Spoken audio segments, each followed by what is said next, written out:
begin. We'd like to take about an hour for our discussion tonight, and the way this is going to work is, as you can see, we have a panel of 4 people tonight, whom I'm going to introduce in just a moment. This is going to be, after some introductory comments, mostly a conversation back and forth among the 5 of us on the stage. And we're going to take about 45 minutes or so to do that, and then we're going to open up to questions, and you should have gotten index cards if you have a question that you'd like to ask, and we will try to get to as many of those as possible. To the extent there are some questions that we weren't able to address by the end of tonight's program, we will get back to you in the next few days, okay? This is being live streamed, and we're also going to make this recording available on our website and social media, so that will be available in the coming days as well. So I'm Steve Sanaciro. I am the state senator for the 10th District, which is all in Bucks County, and it includes Newtown, where we are right now, at the Bucks County Community College. And that is noteworthy because it's a beautiful space, but also because I'd like to thank the community college, and in particular, the president of the community college who's with us here tonight, Patrick Jones. President Jones, thank you. Very grateful for the college opening up this space, as they have on so many other occasions for public events like this. So tonight's conversation is about smartphones in our schools, and we're going to dive into that in just a moment. But before we do that, I want to introduce, if I may, our panelists with me on stage here tonight. And I'm going to start on the far end with Cassandra Castillo. And Cassandra is a student here at Bucks County Community College. Cassandra, would you like to introduce yourself? Hi, everyone. I'm Cassandra. I'm a Bucks student, and I'm a journalism major. I am the current editor of the school paper, and I've been here all day, so I'm very excited to do this panel tonight. Well, we're happy to have you here for the student perspective on this issue. I know it's been a while since you've been in high school, but you're closer to it than the rest of us, so I think you should be able to offer some good insight on that. Also with us is Christy Bizak, who is a teacher at Central Bucks West High School. Christy, welcome. That's it. That's me. It'll be my 20th year at CB West, so I've seen sort of the ups and downs of technology since 2005. So I have a little bit of a unique perspective to offer. Great. Thank you for being here. I appreciate that, and thank you for your service as a teacher to the community as well. Also with us tonight is someone who actually came to my office a couple of months back to advocate on this issue, which I'm very grateful about, and that's Kirsten McGowan. Kirsten? Hi, everyone. Kirsten McGowan. I am a Buckingham resident, 2 elementary-age daughters in Central Bucks School District. I'm here primarily as a parent, but also representing 2 really important organizations that I am a part of. One is Wait Until 8th, which is a national organization of kind of hyper-localized groups of parents that are trying to band together to encourage folks to delay the introduction of smartphones to their children for all the benefits of childhood and growing up. And then secondly, I am working very closely with an amazing group of women and parents called PA Unplugged, and we are a group, a coalition of parents that are working both with legislators, school districts, teachers, nonprofits, but trying to help really change the culture of technology in children. And we are representing over 7 counties across the state of Pennsylvania and 2,000 families. So excited for this conversation today. Great. Thank you, Kirsten. Thank you for being here and all you're doing on the issue as an advocate. And finally, my longtime friend and colleague in public service here in Bucks County Commissioner Diane Ellis Marseglia, who is also a licensed clinical social worker who worked in our schools before getting elected to the Board of Commissioners. And we're so grateful to have you here as well, Diane. Thank you. I'm glad to be here as well. Thanks. Great. So I want to start out, if I may, with some initial observations before we get into the discussion. As I said at the outset, tonight's discussion is about smartphone use in our schools. But the truth of the matter is, this could be a discussion about smartphone use in general, because many of the issues that this technology presents, and we're going to be talking about tonight, is not necessarily confined to schools. You know, in the 18 years or so since the iPhone was first introduced, and around that same time that social media started to become popular, both of those things have really taken off. Smartphones have become ubiquitous, and they seem omnipresent in all of our lives. And social media is something that we all engage in on a daily basis, and it really has transformed so much of the way we communicate with each other. That has had some positive impacts, but it's also had some issues that we've had to deal with. The greater sense of isolation among people, the fact that you know, our attention spans have become much shorter, and this is not just kids. I count myself in this. I really believe that it's had an impact on adults as well. And I'll tell you, as someone who's involved in as a public official and in politics, I believe that it's also made our system and our political system more polarized, perhaps, than it's ever been in the past. You know, so the question is, what are we supposed to do about all this? I feel pretty strongly that we're not getting rid of the technology. If anything, the technology is likely to become more sophisticated in the next few years. We can't put the genie back in the bottle, so to speak. So really, I think what the conversation has to be about is management. How do we manage use of social media? How do we manage use of smartphones? And the reason why we're focusing on schools tonight is because while these problems transcend our entire society, it seems pretty clear that the impact is potentially more injurious in the school setting than anywhere else. And that's because kids, you know, children and adolescents and young adults are at a point in their lives where, you know, their brains are still developing, the connections that are happening are still taking place in many cases until they're into their 20s. And very importantly, it's a time in life when socialization is so critical, and those skills of learning how to navigate how we interact with each other as human beings have to be learned. And to the extent that a smartphone becomes an impediment to that process, it really has implications down the road for people as they get through school and then go out into their lives.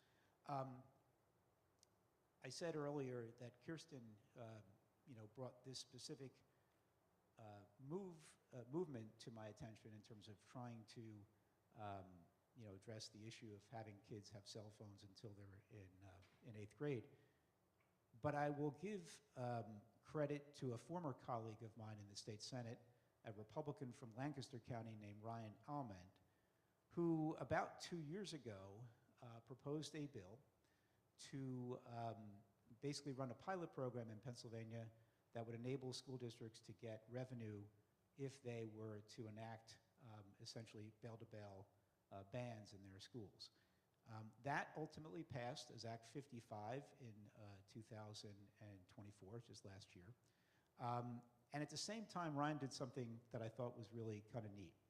He bought each of us in the state Senate a copy of Jonathan Haidt's Anxious Generation. And at first, it sat on my desk, I have to say, for a few months. And then finally, I started hearing more about it and reading more about it in the news, and I opened it up and started reading it. And it really was a revelation to me, what Haidt writes about what is happening to our youth as a consequence of the emergence of the smartphone.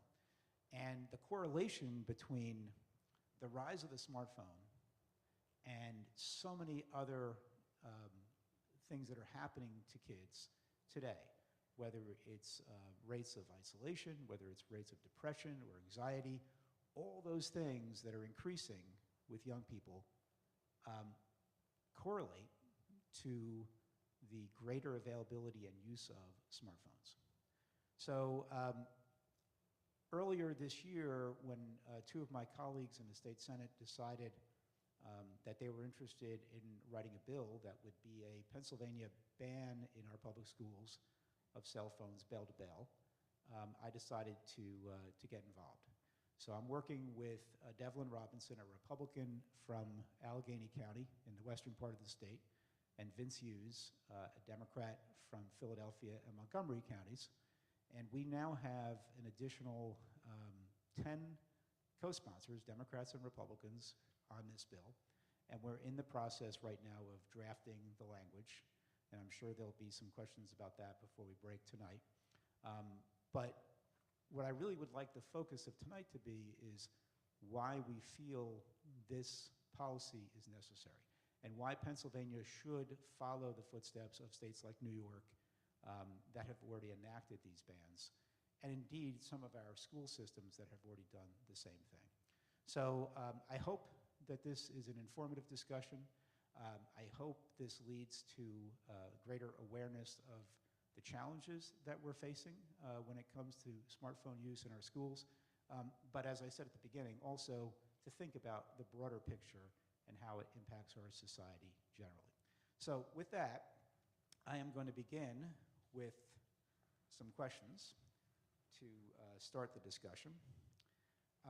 And I'm going to start with Christy as a teacher at one of our local high schools that has taken the step to actually ban the schools bell to bell in the building. Could you tell us? I know it's been the early days so far, right? Did that policy began this year, as I understand? Very early days, yes. Okay, so just a few weeks, but tell us what some of your observations have been so far, Christy. First off, your commentary in the beginning was a breath of fresh air. It's so nice to hear when people are educated on what I see to be an incredibly important topic for students. It makes me so happy to hear that you have all of that knowledge. The last 3.5 weeks in school, since we've started with a bell-to-bell phone policy, have been wonderful. There's really no other way to describe it. As a teacher, I've always tried to run a classroom that I would want my own children to be in, and I feel like there's joy back in the hallways. Kids are having fun again. So I teach high school, 10 to 12. There's play fighting and bickering and fun arguing.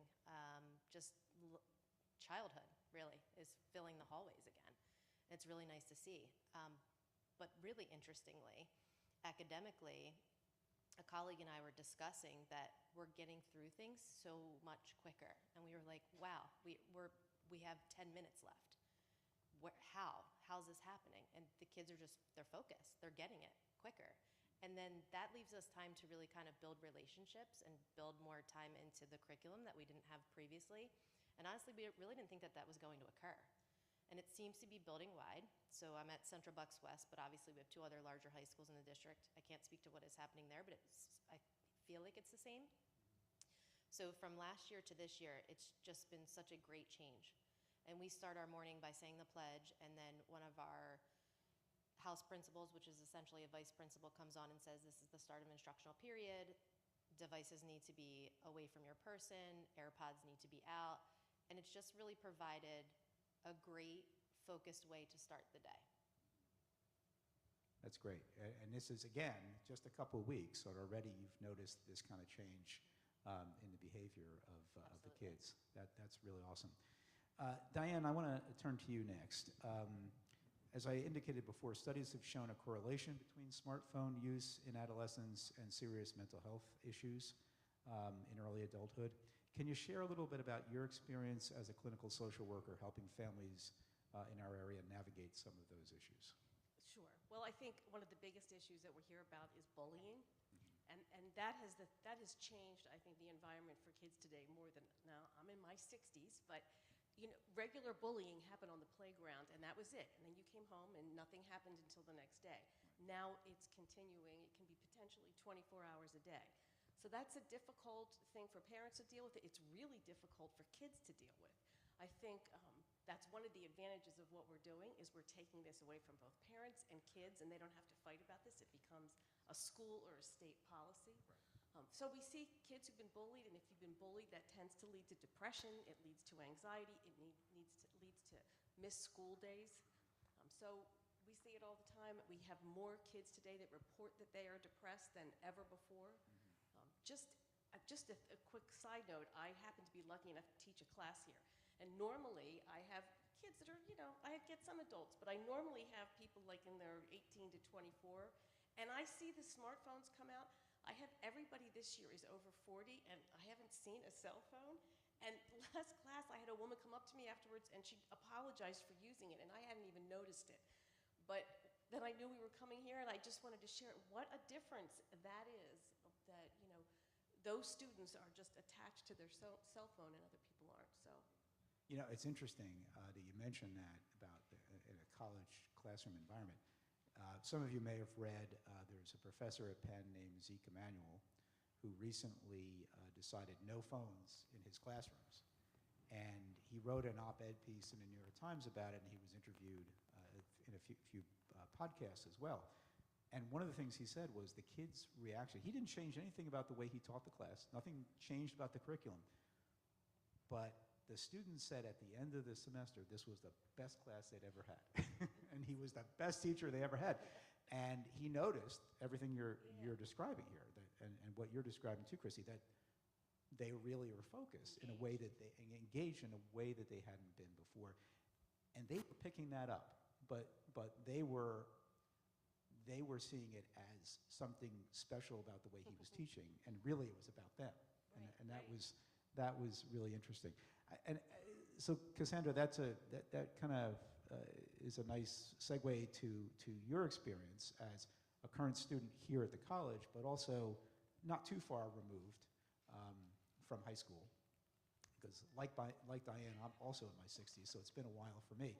So tell us from your perspective what you can remember in school, but also now as a student here, what you observe with respect to smartphone use. So for me, I went to Catholic high school, so we were a little stricter. So I did have a cell phone, but we were allowed to keep it on us, but turned off. But at the time, it just wasn't even a thing to think about to use. We just knew we couldn't use it. And if we did use it, it was to send a text message. No one was really scrolling. And then if we did get caught with it, it was, immediately taken away, put into the principal's office, and there was no argument. There was no parents coming to argue on your behalf. It was it, because you shouldn't have been on your phone. And then right after I graduated high school, I did go to Kutztown for a little bit. I ended up taking a break, and then I'm back to finish here at Bucks. But even when I went to Kutztown, being on your phone, again, wasn't really a thing. Like, it was really rude to be on your phone. And if there was a student on their phone, it was very much like, get off your phone, like the teacher's calling them out kind of thing. And so now coming back to school after taking a break, I've definitely seen the progression on the phone, because just being like on one of my first days, like everyone's just on their phone. And in my head, I'm like, they're being so rude. But I'm like, I think I'm just like out of it. Like, I guess maybe it's not rude anymore. That's just like the normal kind of thing. So as someone who's been in school, like, when the peak of phone versus like what I thought was peak phone versus now, you definitely see the excel. But I think it also just kind of depends the student. I think there are certain students that obviously know, like, this is a distraction, let me put it away. So I guess this is an interesting dynamic to go from a high school where it's easy to say that I wasn't really on my phone because, again, like, there was no TikTok, there was no Snapchat. Oh, well, there was Snapchat, but again, it was just nothing that anyone felt the need to be glued on. Where now there's so many different reasons. There's 10 different sorts of notifications that you're going to get, where, as someone that knows a phone is a distraction, I can't even put it down sometimes. So I can see how it can be hard, but it's definitely the distraction is there. So it really depends the student, I guess. Yeah, and as I said at the outset, I mean, we all suffer from this, right? I mean, guilty. I don't have my phone with me tonight, folks. It's backstage, but we're all guilty of it. Do you think the other students that you're observing now who are more likely to be using their phones, do you think they're aware of that? I don't think so. No? I think it's just it's a part of them. It's just something that they have to have on their hand all the time.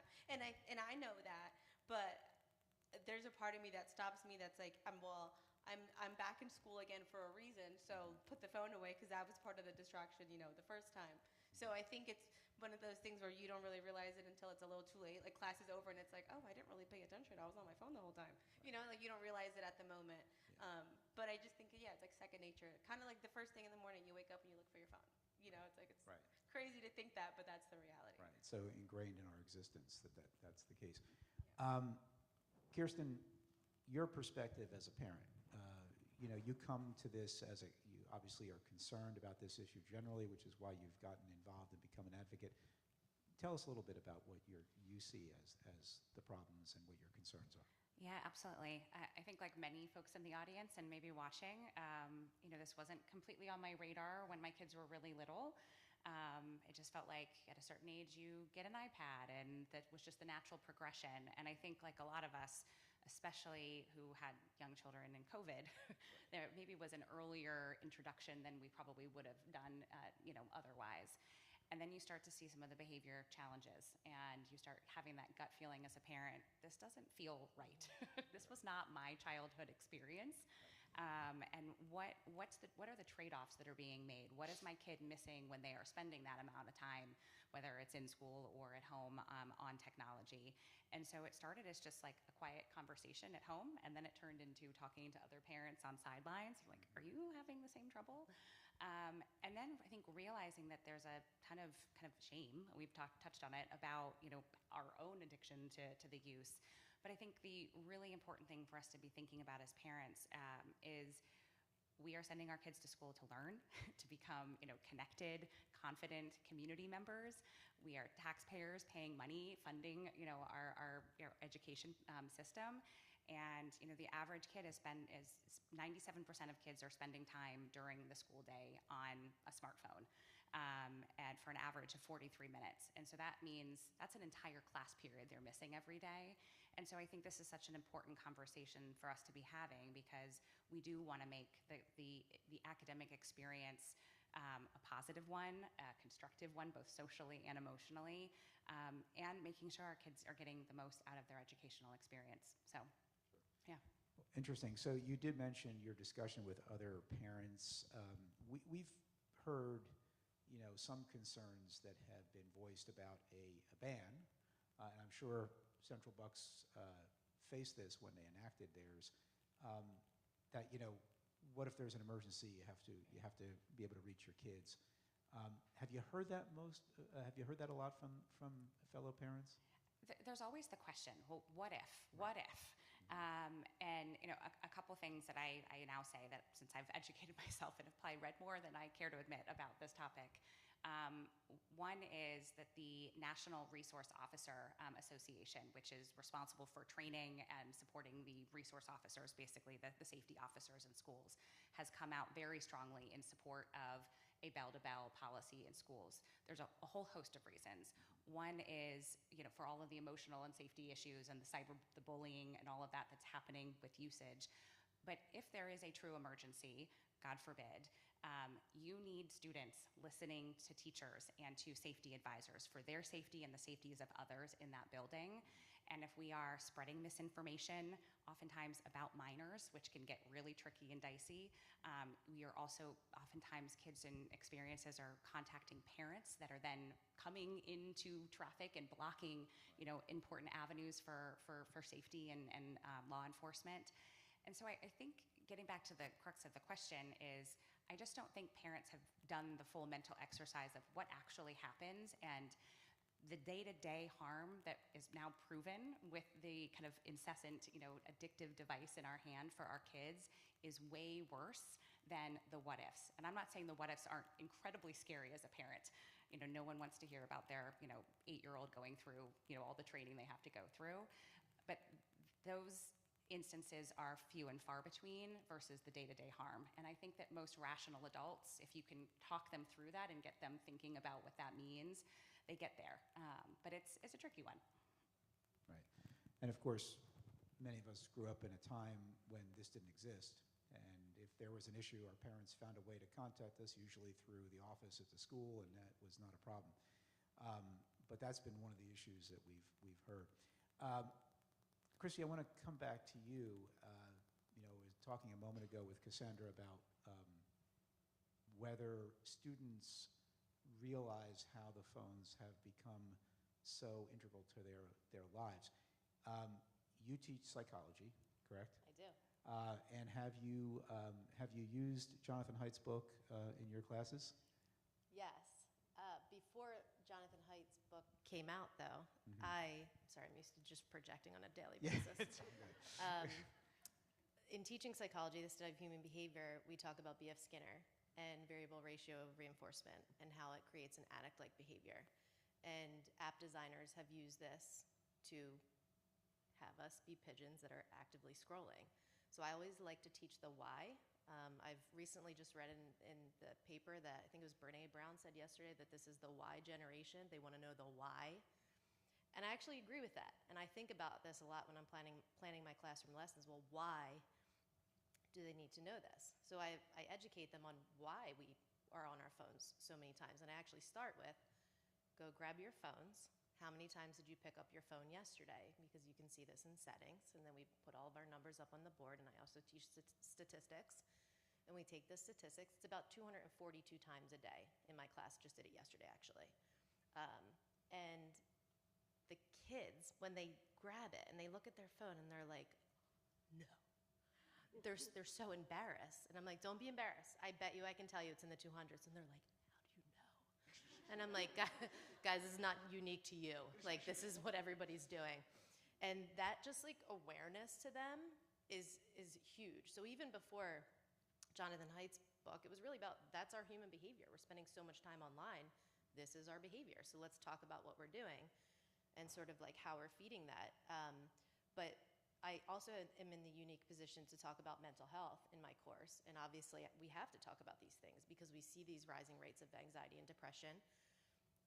And, you know, the question that students will often have is, well, this is, because I teach them, correlation is not causation. I'm like, you're absolutely right. So now let's talk about why we can't experiment on children. And they're like, well, it's unethical. You can't place them into experiment on control groups. And I'm like, absolutely. But the data is becoming closer and closer that we really can't deny the links. So it's, in general, I find that when you explain to students, they then almost feel, for lack of a better term, like punked. Like they feel kind of like taken, and they're like, I'm not picking up my phone. And that's really the best way to get teenagers, is to make them feel like someone else is making them do something. And then they don't want to do it. So generally the knowledge has been helpful for them, yes. I have no idea what you're talking about. My kids are all older now, but they all went through adolescence, and yeah, well, we all did, obviously. We all felt that way. It's interesting. So it's probably too soon, but do you think in the last few weeks, as you've talked about some of these issues in class, have any of the kids kind of reflected on how this has changed things? So much. Really? It's really eye-opening. The students they've not complained. Like we were talking about, have parents in Central Bucks really rise up in opposition? Not really. The kids are not complaining. Parents really aren't complaining. Going back to the practicality of, what if I need to get a hold of my child in case of emergency? We still have classroom phones. We have landlines. And in that case of an emergency, a child's going to use a landline. And then the next question is generally, well, what if my child's a diabetic and they need their phone to keep track of their Dexcom? That's totally acceptable. And generally those kids are not oddly really attached to their device anyway, and they never abuse that. So it's just a very realistic policy that the kids actually really love. They're so much happier interacting with one another. And to Kirsten's point, we've known each other for a while, but we've talked about the wait into 8th forever, it feels like. So I have 7th grade twins that we've pledged the wait until 8th. I have she's in 4th grade now, but her grade has activated the pledge, and it's been fine. There really hasn't been a lot of pushback. Once you have other parents in that environment, there's no social trap, because your child can't come home and say, well, they have it. No, they don't. And they enjoy it. And they start to really recognize that they're out living. They're out living in the real world. And they start to appreciate those sort of real interactions versus being constantly on a device. And it's really been fascinating to see post-COVID how kids have become less willing, I would say, or attracted to even using a laptop in class. They would much rather have paper. They would much rather be engaging with each other. They'd much rather be having a conversation than contributing to a blog post. So in a way, that whole kind of like virtual learning experiment we went through was really nice to turn kids back onto the real world. Interesting. So it's probably too soon in terms of as you go through your curriculum and you talk about these things to really get their input. Okay, now think about now that we don't have them in our school anymore. Do you see a change? And to your point about the correlation not necessarily being causation, but then you start to see perhaps there is a causative effect going on here. Can I bring up something from last year? Sure, yeah. So at the end of the year, I teach developmental psychology, and part of that is parenting styles. And so one of the assignments that I did last year was I paired kids off, and they got married. And one of the parents had to listen to a podcast, Dr. Becky Good Inside, and she had Jonathan Haidt on.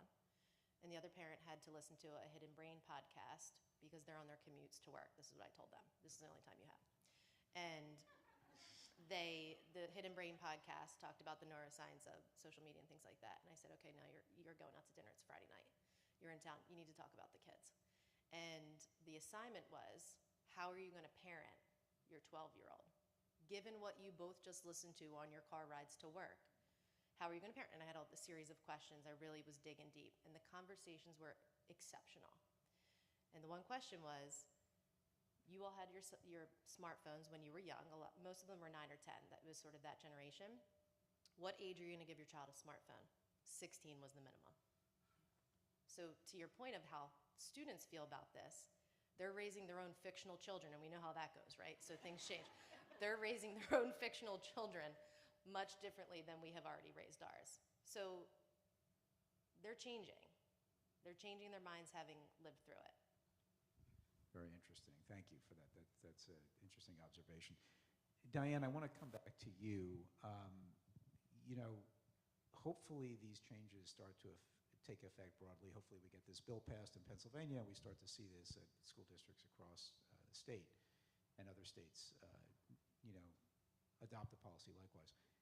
But in the meantime, we do have the result, which many of us think is the result of these smartphones and app and the various social media apps over the last decade and a half or so. What are some of the resources available to kids now if they're suffering from some of these mental health crises as a consequence? Sure, and I do want to add that as commissioners, I think it's been a year and a half, we filed a lawsuit against the social media companies on behalf of all the residents here. So because of the algorithms that they're using that are addicting the kids. So, I mean, anybody who has, if you have an insurance card, you look on the back and it will tell you what number to call for mental health. But besides that, the National Alliance of Mental Illness, NAMI Bucks, has all kinds of both online and in-person groups. They have a warm line for teenagers, a warm line for parents. So they're really important to call. I actually wrote their number down just because I was afraid I would forget it. It's 215-343-3055. You can certainly Google that on your phone when nothing else is happening. You can call the hub within the county or email them, and it's the hub at Bucks County, and they can connect you with different resources. Or you could directly call the mental health department in the county. And I think, kids can always talk to their social workers or their guidance counselors. I started to try to get involved with this wait until 8 thing because some social workers from the schools came to me and had asked if we could get that done. So they're certainly aware of that as well. Great. Thank you for that. Cassandra, back to you.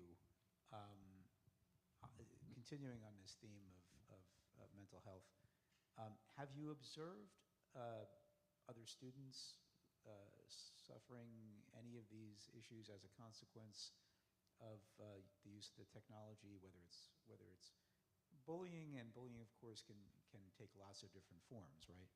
Have you seen any of that in your experience, whether in high school or now at the college level? I I can't say I've seen any of that now. And not to be biased, I think Bucks is really welcoming, and I think there's a group for everybody.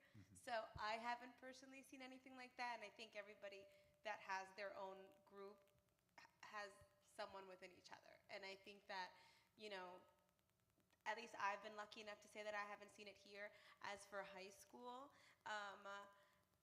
during the time that I went to high school, there was always this, not that it's fun, bullying is never funny, but there was this joke because it wasn't something that happened every second of the day like kids happen now. Like, I remember it's always like, how do people get bullied? Just turn the computer off kind of thing, you know? But at the time, that's all that there was. There was just a computer, and if you didn't want to see it, you turned it off. So that was like when this movie like Cyberbully came out on like Lifetime and stuff. So that was like during that peak time. But I can say that, again, maybe I didn't see it in my high school, but aside from being a student, I am a waitress. So, and I've been a waitress for a long time. So I have seen the progression in kids coming into the restaurant with iPads. And then I've seen, you know, the parents attempting to take it away, the temper tantrum, and then giving it back. Where that's the beginning of something really bad. You know, like you not being able, I mean, on both ends, on the parents and the kids, the fact that as parents, you can't sit down for 30 minutes, 40 minutes to just have a conversation with your kid, and then your kids can't sit long enough for, you know, to just have a conversation. So on both ends. So I can't really say on like the depressing side, but I can see it on like the behavioral side. I've seen it on more so that aspect. And I'm not even talking little kids. I'm talking teenagers. Like teenagers full blown going to dinner with their parents with headphones in, you know, and then the parents being like, "Can you take your headphones off?" And they're like giving them attitude, and for the sake of not starting a scene, they just kind of let them do it. So I've definitely have seen the behavioral aspect in all ages, whether it's, you know, the 2-year-old at the dinner table or like the 16-year-old at the dinner table. As an adult, I don't, you know, I'm not really around that many. Like, I'm more around the college kids, and so I really can't say that I see it too bad. I mean, I'm sure everyone goes through mental health issues. I can't say it's all related to the phone, but I have seen behavioral issues specifically to the phone. Got it. Thank you. So that brings me back to you, Kirsten. You know, we're talking about a policy, if this bill were enacted, that would affect kids for, right, thank you, that would affect kids for 8 hours a day.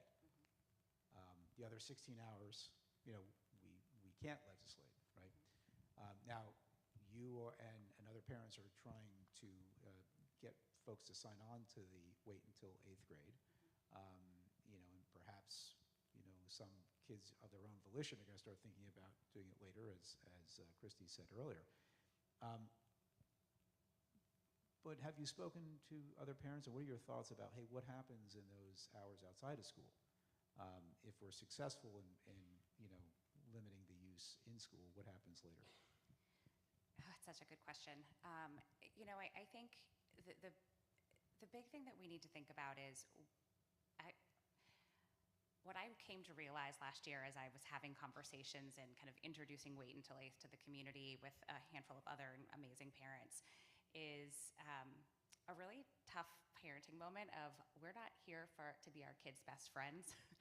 We are here to love them unconditionally and to help them become the best version of themselves, whatever that may be. And if we are preventing or limiting them from being able to experience the world, to learn the tough lessons, to skin their knees, to figure out what it means to navigate a grocery list without mom standing over their shoulders, we're not setting them up to be contributing members of society. And I don't want my 35-year-old living at home with me. I love my kids, but I want them to go out and engage the world. So a little selfish, but I think, you know, one, we need to engage parents to think about, you know, as I said before, the opportunity cost of what are they missing out on. But I also think that if we can start to demonstrate that there's an appropriate time and place, and that technology can be an incredible tool if we know how to use it at the right age with the right skills and the right tools. And so I think being able for parents to be a partner in the community with their school districts and their teachers, to be able to kind of think about how are we holistically this is not a no tech movement. It's about, how to do it at the right time, at the right pace. But how do we together kind of engage and help make sure kids are learning the right skills to support it? Because I think there's just so many unintended consequences when you hand over literally access to the world. And so I think just making it less taboo, but also being able to kind of model that both in school and at home. Great idea, because one of the important things that teachers are taught to do is model, right, in front of kids. And parents need to do that too. And modeling that behavior makes a huge difference. And that gets back to the point, again, for us, to be thinking about, again, how we manage the use of this technology and being perhaps more mindful about it than on a day-to-day basis we ordinarily are. So I was just going to offer, my husband is here tonight, and oftentimes we this might sound a little nuts, but we had our kids sign a tech and media agreement a year ago, coming out of all of the research I was doing. We've shared it. And one of it is also just being aware of what are some of the ways and parents can help manage this at home, and it is do it in broad daylight, right? There's no taking, they don't have cell phones, but an iPad or a home computer into a bedroom or a basement, or doing it in private places. And, just like I remember my grandparents when I was like, you need to wear a seatbelt. I was in charge of that in the car. Our kids now are like, Dad, you can't have a cell phone, upstairs. Like, that doesn't belong here. And so I think one of, the point, that Christy was making is, help them be part of the solution, I think is really important. At least it's been working in our family. I don't always love when my kid's chirping back my advice, to me. But I think that sharing the research, engaging them in the process, and letting them know it's about their safety and their health and their well-being, it helps. Great. Well, thank you for that. On that note, I think we're at about the point in the evening where we are going to start to field some of the questions from the audience. So if we have those, we can start that.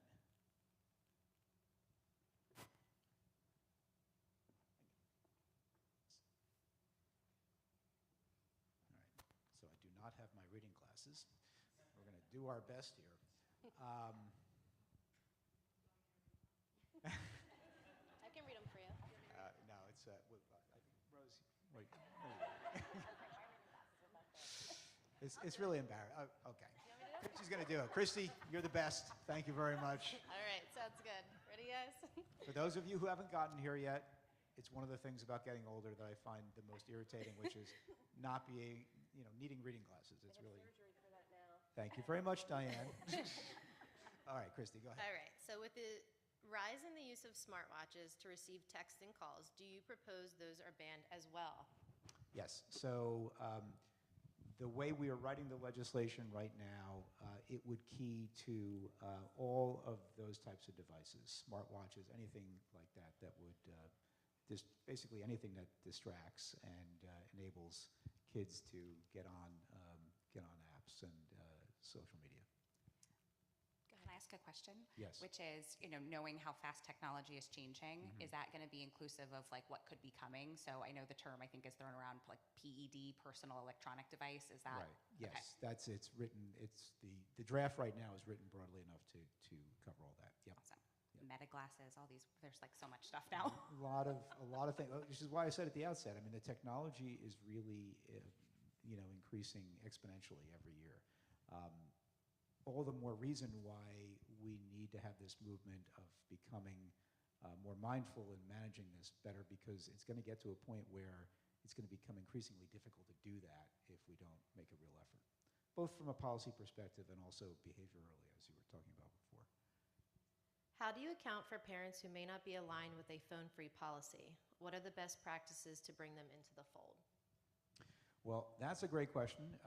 I will open that up to the panel because I think we've touched on some of those things already. My own 2 cents on this is that at least if you have a space for 8 hours a day where they can't use it, that hopefully is starting to have an impact on the kids, regardless of what happens later. But I'm interested to hear your thoughts. I'm happy to jump in. I think you don't always have to agree with the policies, but I think that, as in education, we should be taking a data-driven best practice approach to helping our kids learn and grow. And the research is pretty clear that a bell-to-bell policy without access to phones or personal devices during the school day is the best way to enable the learning. And I think that it is about conversation and engaging and helping get people there, which I am so thankful for this forum, for us to be able to start to get misinformation or questions and help people kind of get their heads around this. But it really just comes down to the science of it. And we're seeing in other countries and in other states just incredible results from bell-to-bell policies in terms of, and Christy touched on this, engagement, academic scores, increasing. There was an article the other day about some schools in Kentucky that they, in the first weeks of school, have already surpassed the total number of annual books signed out in the high school library after a bell-to-bell policy. Is that so? Some really cool stuff. And I think it's hard to argue as we start to, for parents to kind of argue that as we just make those amazing and great positive stories more available, and we can move away from the what ifs. I actually love that response, and I totally forgot about that article about the library books. A week or two ago in high school, we were giving our first exams. And as everyone has a group text, so do teachers, believe it or not. And someone had said, I just gave an exam and kids are reading books, like when they were finished. And people chimed in, they were like physical books? And everyone was like, oh my gosh, my kids seem like this is very odd. And that's such a great point and they actually looked like they were enjoying the books, which was really huge. To the point about how to get parents on board, I feel like, and this might be totally optimistic, the vast majority of parents in the United States want their children to have a great education and want their children to be focused on whatever it is that they want to do in their lives. And I think the pushback on a policy like this will be very minimal, because that's really the way to sell it to parents. You definitely want the best for your kids. We absolutely all do. And to Kirsten's point, show us the data that we shouldn't be doing this, then prove the negative. It doesn't exist. And so if we talk about being data-driven educational institutions, this is the data. And generally people are on board with that, with just sort of the mindset of like, well, you can't argue that. Maybe we can in a couple of years, but right now we cannot. It's definitely what's best for kids. Sure. So similar to the first question, so we already kind of touched on that, but this person says, how can we have our kids' classes sign the wait until 8th pledge? How about kids' classes? Right, so when you activate the pledge, what activate means is that 10 parents in the class have signed on to the pledge, and then it like sends this confetti, and it tells everybody you have activated the pledge. And to the point about parents, there's a little bit of shame around children's technology use, and I think by telling parents, like, this isn't your fault. We've all done this. Like, we've all lived for the last 10 to 12 years. Don't feel bad. Let's change it. There's a sense of relief when you talk to people and you kind of approach it in that way, at least with the wait until 8th pledge. Bakir, you can talk more about that. I'm just going to add, those that are interested, it's waituntil8th.org. But what it does is you put in your kids and their school, and so it actually connects you with other parents in the same grade in the same school. And so it's a way to start to build a community. But I think, Christy, you hit on all the points, but also just start a conversation. Yeah. I've told this story a few times, but I was that parent that showed up to every back-to-school night last year and had a PowerPoint presentation about all of this, summarizing. I'm like, parents, you don't have to read Jonathan's entire book. I will just give you the Cliff's Notes. And it starts incredible conversations. One 4th grade parent popped up and said, my son is part of this really tight group of boys, half have phones and half don't, and it's creating a lot of issues. This other parent popped up and said, my son's in that group and has a phone. And I was like, oh no, there's going to be a brawl at Buckingham Elementary. And they were like, I didn't know this was a problem. And they literally left that night and they said, we're going to do a parent happy hour and figure out what our group plan is and how we're going to minimize the challenges between this. And so it is not one size fits all, but it's how do we have a conversation, engage, and do our best to educate each other around tactics and tools to delay. Great. Regarding the school office being able to contact a student quickly with a bell-to-bell policy, will any changes need to be made with, policies, phone infrastructure, office personnel, more landlines, more staff, and to assure parents who are anxious about that? We don't have this specific issue where I'm teaching. We have landlines, we have office staff. People can call the office staff if they need their child. They do. So the office will call me if a child's parent is there to pick up. So we don't suffer from these issues, but it's possible, I guess, that other districts do. And yes, that would be a concern, that if they want to, install landlines. And so, too, it's important to understand how the bill would work. If this bill were passed this year, it would not take effect until the next school year. So it does give school districts time to implement whatever changes they need to make. It also does not prescribe within the legislation exactly how they carry out the policy. It leaves it to the various districts to figure that out, which I think is a better approach because you want to give some flexibility for what works in a particular building as opposed to, being very doctrinaire about you will put the phone in this cubby or that type of thing. Right. So can you clarify what bell-to-bell means, and do schools have to purchase those expensive Yonder pouches? I love when people ask questions like this because you have a tendency to drop acronyms that no one knows what you're talking about. Bell-to-bell means that they put their phone somewhere away from their person at the beginning of the instructional period, and they don't pick it up until they leave that instructional period. So they have their phones in passing in the hallway. Some schools don't. Currently, right now, in Central Bucks, that's what I mean by the definition of bell-to-bell. I will say the biggest thing in Central Bucks that has been huge is that they're not taking their phones to the bathroom because they're going to watch TikTok. So they go to the bathroom really quickly. And it's much more efficient than in years past. But yes, in many districts, it means beginning of the day, end of the day. And I guess that's where the flexibility comes in. What are you doing for lunch? So I'll jump in. I think the kind of traditional definition of bell-to-bell is the first bell and no access until the last bell. And what you'll find, and that is the best practice kind of proven approach that we are seeing 17 other states plus the District of Columbia adopt and many other countries.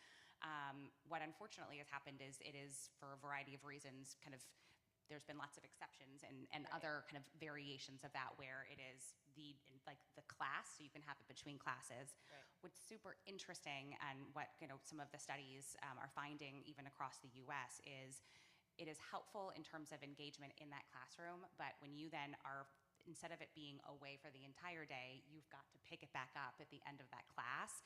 You're then glued to it between classes. And so the actual longer term benefits of no access through the entire day are largely lost.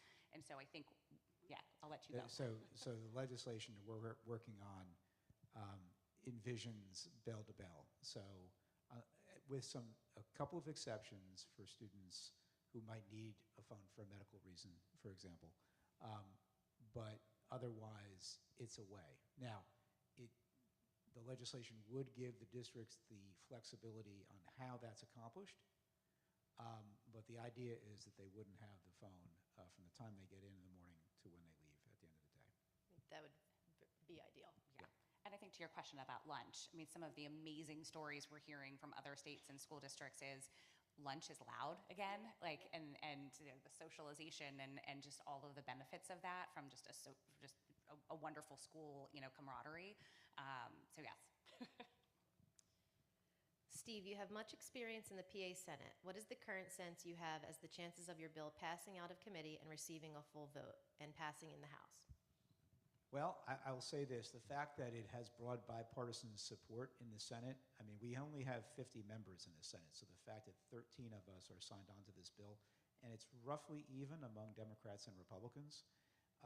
And then the fact that, as I said, the previous legislation was a bill that originated in the Senate by a Republican sponsor, who, as I said, provided us all with copies of Jonathan Haidt's book.